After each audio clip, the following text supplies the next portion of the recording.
الرجيم بسم الله الرحمن الرحيم الحمد لله الذي دل على وجود وجوده افتقار الممكنات وعلى قدرته وعلمه إحكام المصنوعات المتعالي عن مشابهة الجسمانيات المنزه بجلاله عن مناسبة الناقصات والصلاة والسلام على نبيه صاحب الآيات والبينات سیدنا و مولانا ابو القاسم محمد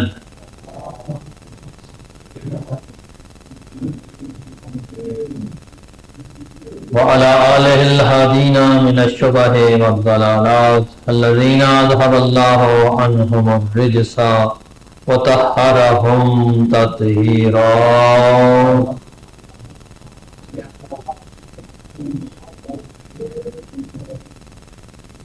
والرحمة على محبيهم ومواليهم واللعنة على أعدائهم من يوم عداوتهم إلى يوم الدين ومن يوم الدين إلى أبد الآبدين أما بعد فقد قال الله تعالى في كتابه المجيد بسم الله الرحمن الرحيم من كان يريد العزة فلله العزة جميعا إليه يصعد الكلم الطيب والعمل الصالح يرفعه والذین یمکرون السیئات لهم عذاب شدید ومکر اولئک هو یبور. صلوات پڑھ لیجیے.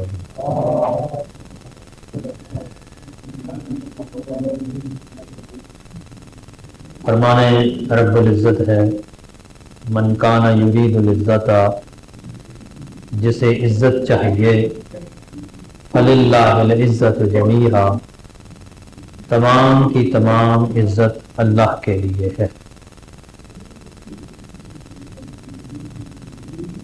لوگ دنیا کے مال و دولت میں، مقام میں، شہرت میں اپنی عزت ڈھونڈتے ہیں، اپنا مقام ڈھونڈتے ہیں، لیکن خالق لم یزل ولا یزال کا ارشاد ہے کہ عزت صرف اللہ کے پاس ہے، کیونکہ وہی خالق ہستی ہے، وہی مالک کل ہے. تو عزت بھی اسی کی ہے جو خالق ہے تمام جہانوں کا، جو مالک ہے پوری ہستی کا، جو پوری اس کائنات کا مدبر ہے، اس کائنات کو چلا رہا ہے. وہی عزیز بھی ہے، وہی حکیم بھی ہے. ساری عزت اسی کے پاس ہے. جس کو عزت چاہیے اسے اپنا آپ علیکم السلام اپنے خالق کے ساتھ جوڑ لینا پڑے گا.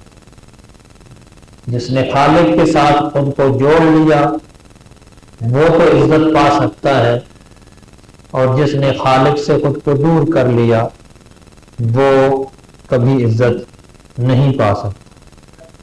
الیہ یصعد الکلم الطیب، جتنے پاکیزہ کلمات ہیں، طیب کلمات ہیں، وہ سب بھی اللہ کی طرف ہی جاتے ہیں. والعمل الصالح یرفعہ، عمل صالح کو بلند کرنا بھی انہی کلم طیب کی مدد سے ممکن ہے.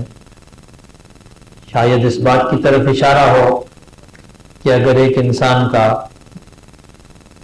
عقیدہ درست نہ ہو تو عمل بھی اس کے لیے کارآمد نہیں ہوگا. عمل بھی اس وقت کارآمد ہے جب عقیدہ درست ہو، خداوند متعال کے اوپر ایمان رکھتا ہوگا تو عمل صالح بھی اسے فائدہ دے گا، کیونکہ عزت بھی سب اللہ کی ہے. اگر اللہ پر ایمان نہیں ہے تو پھر وہ عمل بھی کرتا رہے تو پھر وہ عمل صالح نہیں ہوگا، عمل غیر صالح.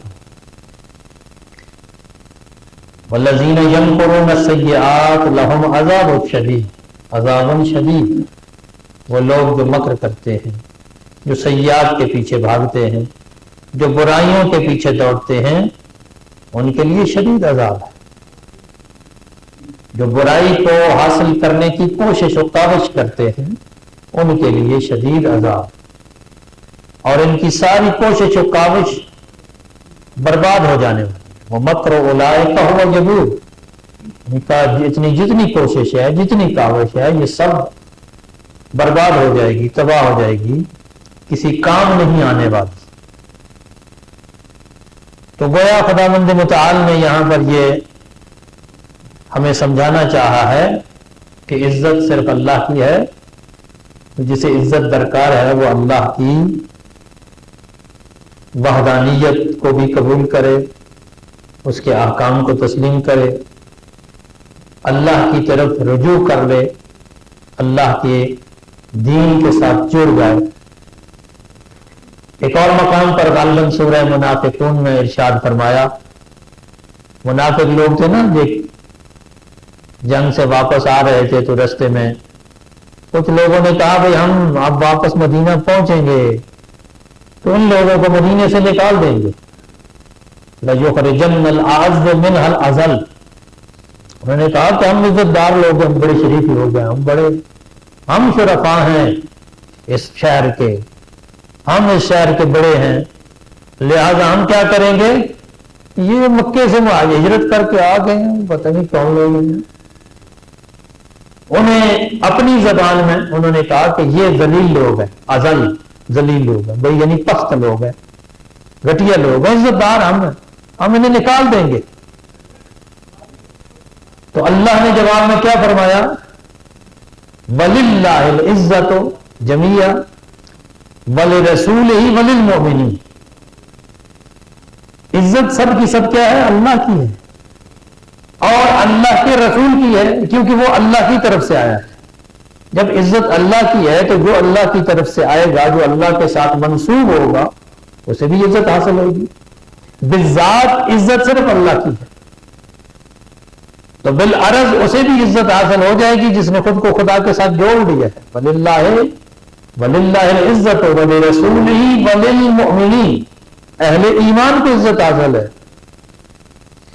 فرمایا کہ یہ لوگ ناکام و نامراد ہوں گے، اور پھر ایسا ہوا دنیاوی طور پر بھی آپ دیکھیں کہ وہ جو مکہ سے ہجرت کر کے آئے تھے بے سر و سامان تھے بظاہر، پھر مدینہ کیا پورے عرب پہ حکومت ان کی تھی، کیونکہ اللہ جس کو عزت دینا چاہے پھر دوسرا ہزار کوشش و کاوش کر لے وہ اس کو ذلیل نہیں کر سکتا۔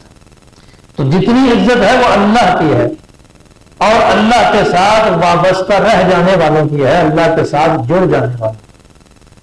مشکل یہ ہے کہ یہ بات انسان کو آسانی سے سمجھ آتی نہیں ہے، زبان سے تو انسان اقرار کر لیتا ہے، لیکن انسان کا جو ضمیر ہے، جو وجدان ہے، جو انسان کا پورا وجود ہے، وہ پورا وجود اس کے ساتھ اس بات پر ایمان لے آئے نا کہ عزت واقعا اللہ کی ہے، تو پھر انسان کا وجود پھر اس راستے کی طرف چلتا بھی ہے۔ وگرنہ ہوتا یہ ہے کہ زبان کچھ اور کہہ رہی ہوتی ہے اور عمل کچھ اور کہہ رہا۔ اور اگر انسان اللہ پر بھروسہ کر لے اور اللہ پر اپنی عزت، اس بات کو یقین کر لے اس بات کا کہ عزت صرف اللہ کی ہے، تو پھر وہ کسی سے ڈرتا نہیں ہے، وہ کسی سے گھبراتا نہیں ہے، وہ بڑی بڑی طاقتوں کے مقابلے پر بھی ڈٹ جاتا ہے، وہ بڑے بڑے پاورفل لوگوں کے مقابلے پر ڈٹ جاتا ہے، لیکن شرط یہ ہے کہ اس کے اندر عزت کا احساس ہو۔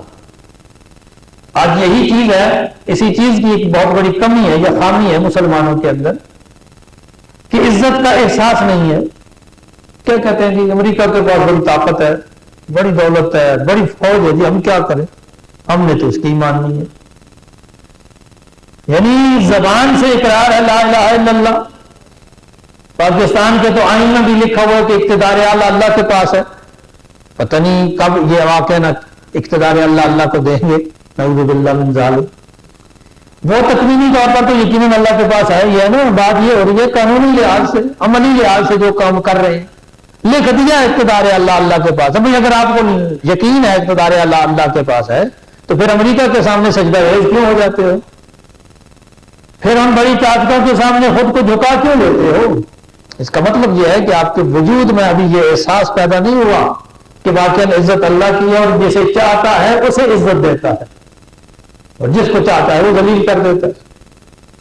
یہ احساس پیدا ہو جاتا نا مسلمانوں کا تو مٹھی بھر سے ہونی ان کو برباد نہ کرتے۔ اسرائیل کتنا بڑا ملک ہے، چھوٹا سا ملک ہے، اور سارے یہودی اس کے ساتھ بھی نہیں ہیں، یہودی بھی اس کے مخالف ہیں، بیچ میں بہت سارے یہودی ہیں جو صہیونزم کے مخالف ہیں، خود اسرائیل کے مخالف ہیں۔ یہ مٹھی بھر صہیونی پورے انہوں نے عالم اسلام کو یرغمال بنایا ہوا ہے، اور اتنے زیادہ 55 یا 57 ملک مسلمان ممالک نام لکھا ہوا ہے، لیکن کیا ہے، عزت کا احساس نہیں ہے، جبکہ اللہ کہہ رہا ہے کہ وَلِلَّهِ الْعِزَّةُ جَمِيعًا، عزت ساری کی ساری اللہ کی۔ اگر یہ احساس بیدار ہو جائے نا تو پھر انقلاب رونما ہوتے ہیں۔ آیت اللہ خمینی کو کتنا ڈرانے کی کوشش کی، کتنا انہوں نے، لوگوں نے بھی کہا یہ شاہ کا کیا مقابلہ کرو گے، اتنی پاور ہے، خطے کی، پورے خطے کی پاور ہے، بڑی طاقت ہے، تو اس کا مقابلہ کرو گے آپ۔ لیکن آیت اللہ خمینی نے کیا کہا کہ ہمیں جس پہ بھروسہ ہے، عزت ساری اسی کے پاس ہے، وہ جسے چاہتا ہے عزت دیتا ہے اور جس کو چاہتا ہے ذلیل کرتا ہے۔ ہم نے اپنی عزت، اپنی شان و شوکت، اپنی عظمت شاہ سے نہیں لینی، حکومت وقت سے نہیں لینی، ہمیں اپنے اللہ پر بھروسہ ہے۔ جب گرفتار کرنے آئے شاہ کے فوجی، آیت اللہ خمینی اکیلے تھے، جب گھر میں داخل ہوئے، دروازہ جا کے ان کے بیٹے مصطفیٰ نے کھولا، آیت اللہ خمینی نماز شب پڑھ رہے تھے اس میں، تو مصطفیٰ خمینی کے ساتھ انہوں نے تشدد شروع کیا، آوازیں سن کر فوراً انہوں نے کھڑکی کھولی، دیکھا کہ فوجی آئے ہیں۔ کوئی عام آدمی ہوتا یا کوئی بزدل آدمی ہوتا تو وہاں سے ہی خود کو چھپا لیتا یا بھاگ جاتا، لیکن عزت کا احساس تھا نا، وہیں سے آواز دے کر کہا میں یہاں پہ ہوں، مصطفیٰ کو چھوڑ دو، تم مجھے لینے آئے ہو نا، تو میں تمہارے ساتھ چلوں گی۔ وہ کہتے ہیں انٹرویو بعد میں لیا گیا، انہوں نے کہا مجھے کوئی احساس نہیں ہو، ذرہ برابر گھبراہٹ نہیں۔ گاڑی میں بٹھایا، سارے وہ فوجی انہیں پہ تھے، یہ اکیلے تھے، تو کسی نے پوچھا بھائی آپ کو اکیلے پن کا احساس نہیں ہو، آپ تنہا ان سے ڈرے نہیں ہیں؟ تو انہوں نے کہا کہ مجھے کبھی بھی تنہائی کا احساس نہیں ہوا، اس لیے کہ ہر وقت میرا خدا میرے ساتھ۔ یہ ہوتا ہے عزت کا احساس۔ تو جب یہ احساس انسان کے اندر بیدار ہو جائے، اس احساس کے ساتھ انسان اپنی زندگی کو مکمل طور پر اس احساس میں ڈھال لے، تو پھر وہ کسی چیز کا خوف اس پر طاری نہیں ہوتا۔ جب پیرس سے فرانس سے آ رہے تھے تہران کی طرف آیت اللہ خمینی، تو طیارے میں بٹھایا گیا، شاہ نے اعلان کیا کہ طیارہ ایران کی حدود میں داخل ہوتا جائے گا، ہم میزائل سے اسے اڑا دیں گے۔ ان کے ساتھ ایک صحافی تھا، جرنلسٹ تھا، اس نے بعد میں انٹرویو دیا کہ جب ہم نے یہ سنا تو ہم نے کہا بھائی اب پڑھ لو انا للہ، شاہ نے اعلان کیا ہے تو پھر تو ہم گئے، اب بیٹھ بھی گئے جہاز میں، کدھر جائیں گے؟ لیکن ہم نے دیکھا کہ آیت اللہ خمینی کے چہرے پر ذرہ برابر بھی گھبراہٹ نہیں ہے۔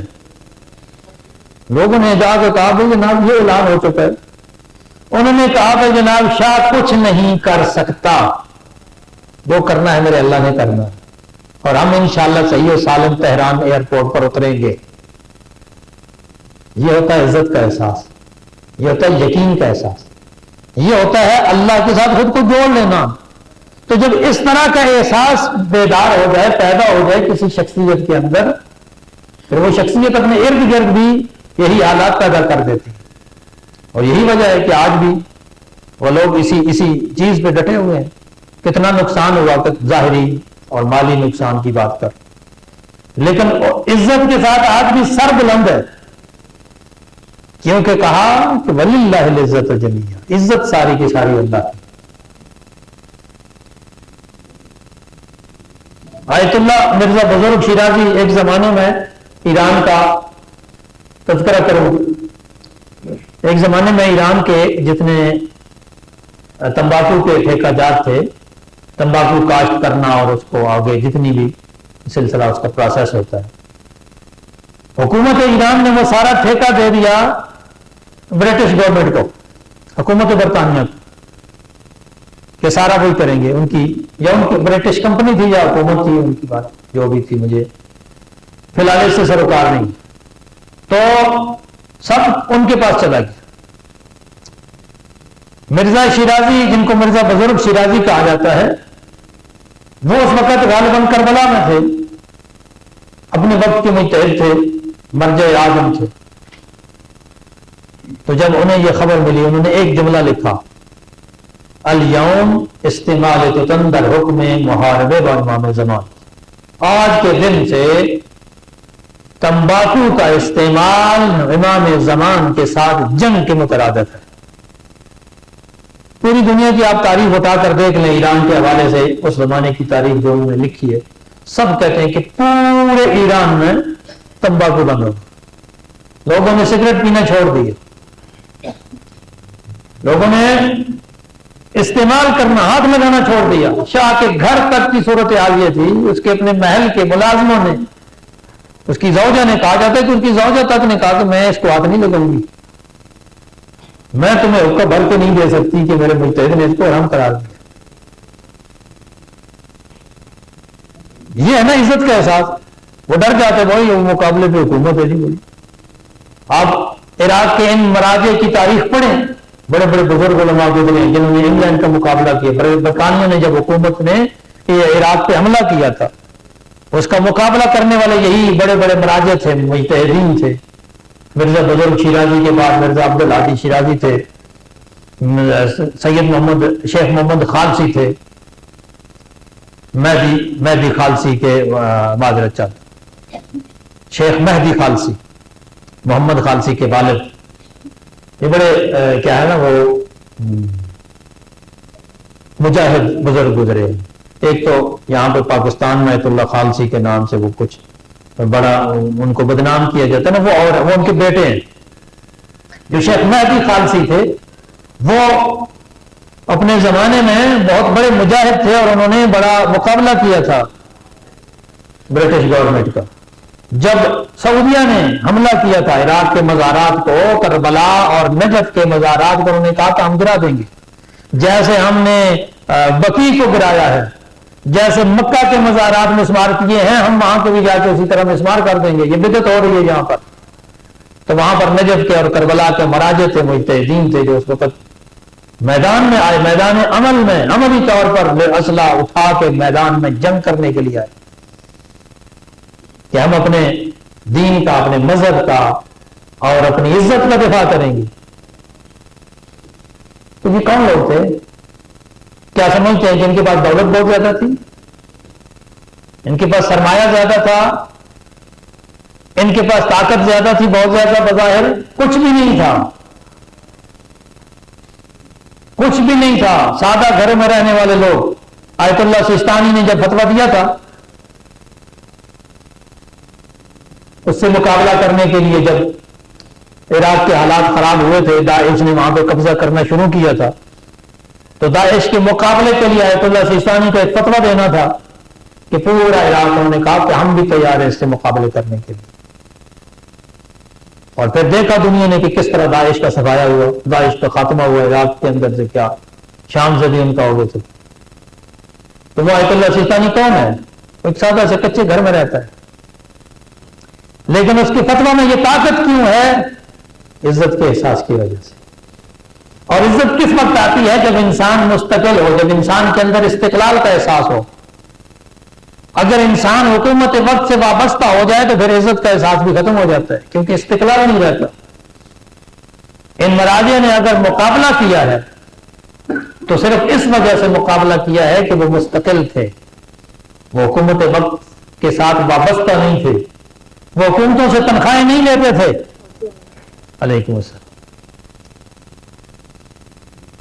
اور مصر کے ایک دانشور تھے غالباً محمد حسنین ہیکل، یا ان کی کسی کتاب میں نے پڑھا ہے، انہوں نے کہا کہ شیعہ مراجع کی کامیابی کا ایک بڑا سبب یہ ہے جس کو خمس کا نام دیا جاتا ہے، کیونکہ ان کے پاس خمس کے ذریعے سے وہ طاقت آتی ہے کہ جس کے ذریعے یہ حکومتوں کے محتاج نہیں رہتے۔ میں کہوں گا کہ آپ نے آدھی بات کی ہے، یہ بہت بڑی طاقت ہے، لیکن پیسہ بھی ہو، دولت بھی ہو، سب کچھ ہو، لیکن انسان کے اندر اگر عزت کا احساس نہ ہو پھر انسان کے پاس طاقت نہیں آ سکتی۔ عزت کا احساس سب سے زیادہ ضروری ہے، اور عزت استقلال سے آتی ہے، مستقل رہنے سے آتی ہے۔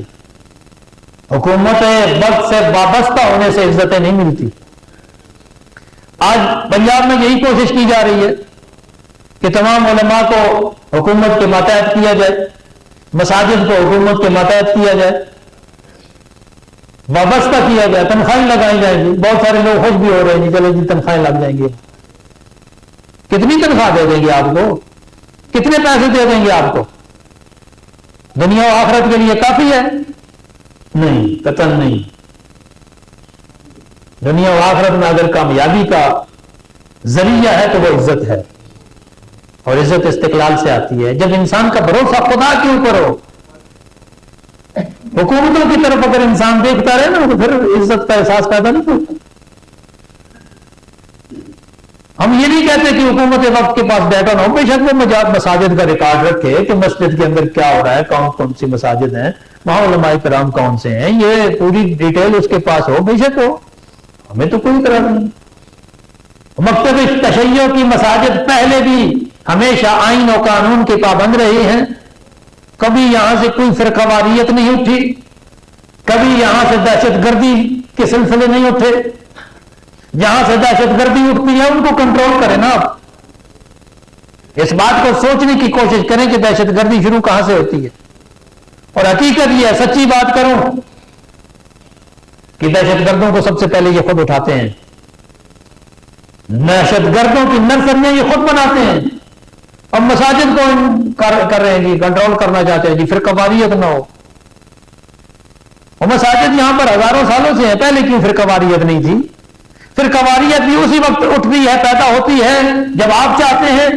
دہشت گردی بھی اسی وقت ہوتی ہے جب آپ خود چاہتے ہیں. جب آپ کا پلان ختم ہو جاتا ہے دہشت گردی بھی ختم ہو جاتی ہے. لہذا اپنے آپ کو سیدھا کریں، علماء کو درست کرنے کی بجائے خود کو ٹھیک کریں، خود کو آئین اور قانون کا پابند بنائیں. یہ آئین اور قانون صرف عوام کے لیے تو نہیں ہے نا. کیا آپ یہ سمجھتے ہیں کہ یہ قانون صرف عوام کے لیے؟ عام بندہ قانون کی پابندی کرے؟ آپ تو جب چاہتے ہیں آئین میں ترمیم کر لیتے ہیں، جب آپ کا دل کرتا ہے اپنی مرضی کی ترمیمیں کر لیتے ہیں، جس کا دل چاہتا ہے تاحیات کو عہدہ بنا لیتے ہیں، اور پھر کہتے ہیں جی عوام قانون کی پابندی نہیں کرتی.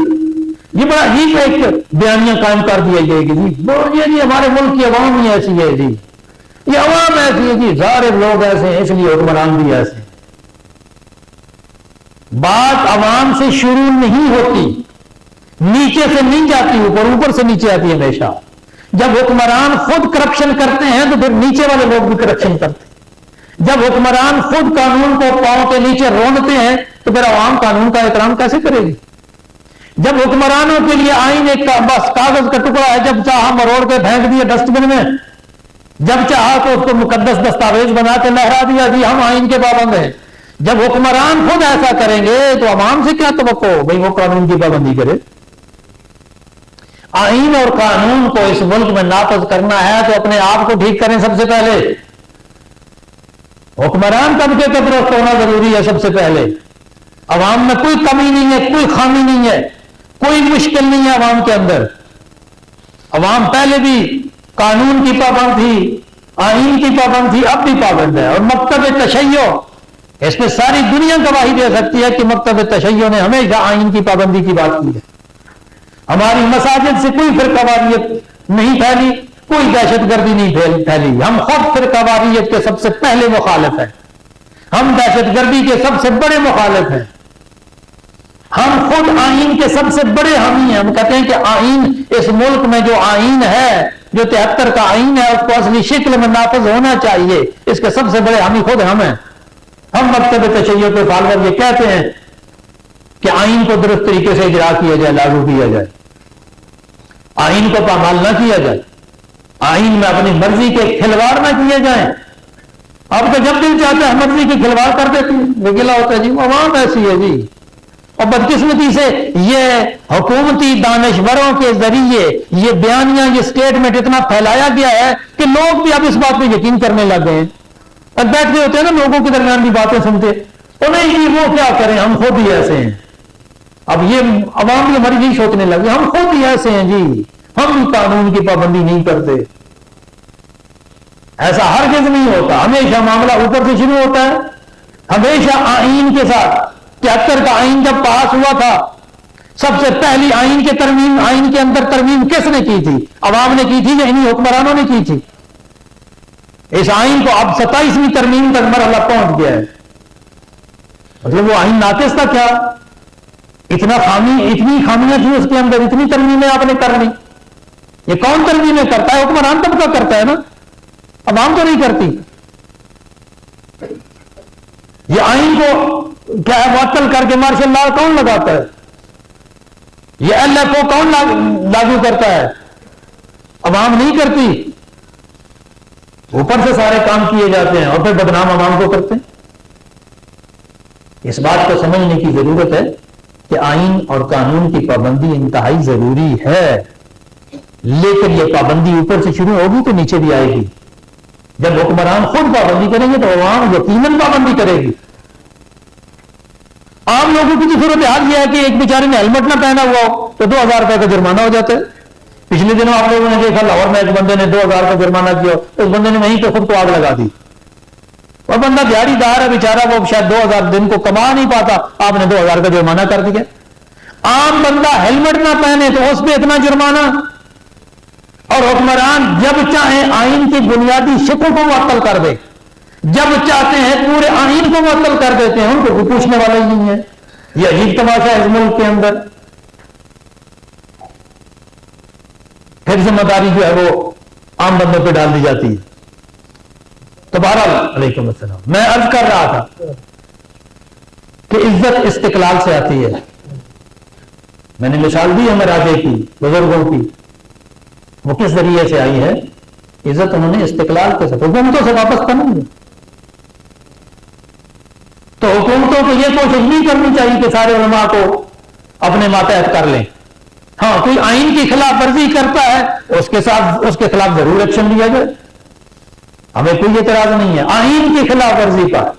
لیکن اگر آپ چاہتے ہیں نا کہ ایک مخصوص سیاسی پارٹی کی حکومت قائم ہو جائے اور سب اس کے تابع ہو جائیں، یہ چند افراد کی حکومت قائم ہو جائے سب اس کے تابع ہو جائیں، تو یہ کوششیں نہ پہلے کامیاب ہوئی ہیں نہ آئندہ کامیاب ہوں گی. یہ کوششیں ضرور ناکامی کے لیے. سوال کر دیں.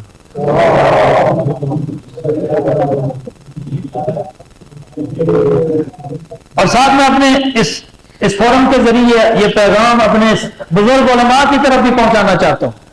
خدا کے لیے اس مسئلے پہ کوئی واضح موقف دیں، کوئی اگر مگر چونکہ چنانچہ سے ہٹ کر واضح موقف دیا جائے کہ کیا کرنا چاہیے. عام علماء پریشان ہیں، مساجد کے خطباء پریشان ہیں، مساجد کے ائمہ مساجد ائمہ جمعہ یہ سب پریشان ہیں کہ کیا کیا جائے. ظاہرہ انفرادی سطح پہ حکومت کا مقابلہ ان لوگوں سے تو نہیں ہو سکتا نا. تو یہ جو بڑی بڑی تنظیمیں بیٹھے ہیں، بڑے بڑے پارٹیاں بنی ہوئی ہیں، کس لیے بنی ہوئی ہیں؟ کوئی واضح موقف دیں، ایک لائحہ عمل دیں کہ کیا اس طریقے سے اس کا کرنا چاہیے. ہمیں آئین کی پابندی پہ کوئی اعتراض نہیں ہے، ہم آئین کے پابند پہلے بھی تھے، ہم آئندہ بھی آئین کے پابند رہیں گے. لیکن اگر آپ چاہتے ہیں کہ ہم ہر سیاسی پارٹی کی غلامی شروع کر دیں تو یہ ناممکن ہے. لہذا اس حوالے سے یہ پیغام پہنچنا چاہیے ہمارا. حکومت وقت کو بھی سوچنا چاہیے کہ یہ طریقہ کار اس کا درست نہیں ہے کہ یونین کونسل کے اندر بھیج دیا جی علماء کرام کو یونین کونسل کے اندر بلایا جا رہا ہے. یہ کون سا طریقہ ہے؟ یہ عزت ہے علماء کرام کی؟ کیا یونین کونسل میں بلایا اور کہیں جی آ جاؤ بھائی، گاؤں کے اندر اعلان ہو جاتا ہے سارے مولوی آ جاؤ. یہ کون سی عزت کا طریقہ ہے؟ آپ علماء کرام کو عزت دیں گے نہیں تو پھر آپ کس چیز کی توقع رکھتے ہیں؟ آپ کو کس چیز کی عزت ملے گی؟ اگر آپ نے اس کو ایک کرنا بھی ہے، سسٹمیٹک کرنا ہے، تو عزت و احترام کے ساتھ کریں، منظم طریقے سے کریں. اس پہ ہمیں اعتراض نہیں ہے، ساری چیزیں حکومت کے پاس ریکارڈ میں آ جائیں، کوئی مسئلہ نہیں ہے، لیکن عزت کے ساتھ، احترام کے ساتھ، طریقے کے ساتھ ہونا چاہیے. اس حوالے سے حکومت وقت کو بھی نوٹس لینا چاہیے اور ہمارے سینئر علماء سے بھی ہمیں یہ توقع ہے کہ وہ اس حوالے سے واضح پالیسی دیں، واضح رہنمائی دیں. علماء پہلے بھی مستقل تھے، آئندہ بھی انہیں مستقل رہنا چاہیے. یہی استقلال ہی کامیابی کی علامت ہے اور کامیابی کا ذریعہ بھی ہے، دنیا میں بھی اور آخرت میں بھی.